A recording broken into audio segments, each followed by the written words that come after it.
La solidarité européenne en action dans la crise sanitaire. 4 patients roumains atteints de formes graves de Covid-19 ont été envoyés par avion en Italie pour y être soignés.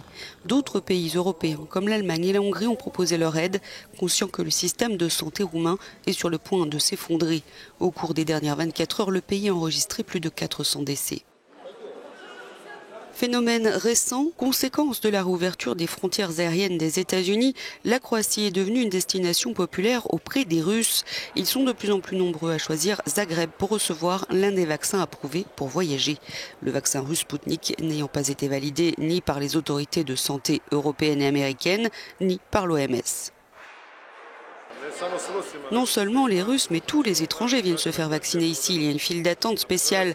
Mais ce sont surtout des Russes qui sont en transit pour une seule journée en Croatie. Ils obtiennent une confirmation de vaccination ici et au bout de 14 jours, ils reçoivent des certificats européens Covid. Au Royaume-Uni, no jab, no job. Le couperet du 11 novembre est tombé pour le personnel des maisons de retraite et d'aide à domicile.